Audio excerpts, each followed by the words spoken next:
दुर्गम जंगल का रहस्य।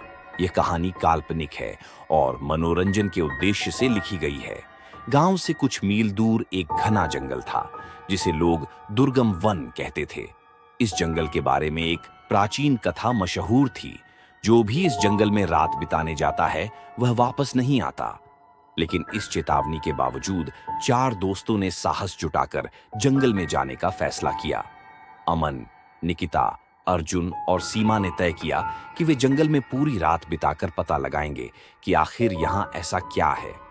वे कैमरे, टॉर्च और खाने पीने का सामान लेकर निकल पड़े।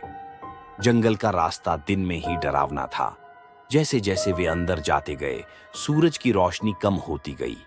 पंछियों की आवाजें भी गायब हो गईं। चारों के कदमों की आवाज ही सुनाई दे रही थी। जंगल में एक जगह पर उन्हें पुराने मंदिर के खंडहर मिले। मंदिर के आसपास कुछ अजीब सी मूर्तियां थीं जिनके चेहरे डरावने थे। अर्जुन ने वहां एक पुरानी घंटी को बजाया। उसी वक्त चारों को लगा जैसे किसी ने उनके आसपास चलना शुरू कर दिया हो। अचानक निकिता को लगा कि कोई उसे पीछे से पुकार रहा है। जब उसने पलटकर देखा तो वहां कोई नहीं था, लेकिन अर्जुन और सीमा ने भी वही आवाज सुनी। धीरे धीरे ठंडी हवा का झोंका महसूस होने लगा और आसमान में काले बादल छा गए। जंगल के बीच उन्हें एक पुरानी झोपड़ी दिखी। झोपड़ी के पास पहुंचने पर दरवाजा खुद ही खुल गया। अंदर अंधेरा था, लेकिन दीवारों पर खून जैसे लाल निशान थे। जैसे ही अमन ने टॉर्च से रोशनी डाली, एक परछाई तेजी से उनके सामने से गुजर गई।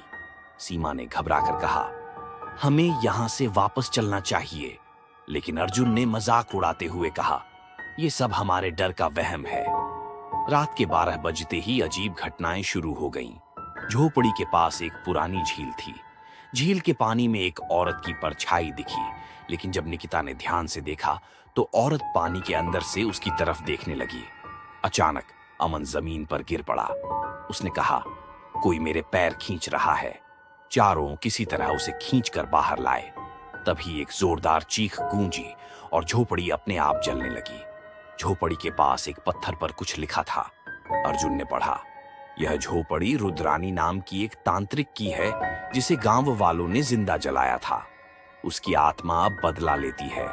जो भी उसकी झोपड़ी में घुसता है वह उसकी आत्मा का शिकार बन जाता है। चारों दोस्तों ने किसी तरह जंगल से बाहर भागने की कोशिश की, लेकिन हर रास्ता उसी झोपड़ी की ओर लौट रहा था। आखिरकार अगले दिन गांव वालों को उनकी चीखें सुनाई दीं। जब वे जंगल गए तो उन्हें सिर्फ झोपड़ी का जलता हुआ मलबा मिला। आज भी जो लोग उस जंगल के पास से गुजरते हैं उन्हें वहां अजीब आवाजें और रुद्रानी की हंसी सुनाई देती है। क्या आप दुर्गम जंगल में रात बिताने की हिम्मत कर सकते हैं?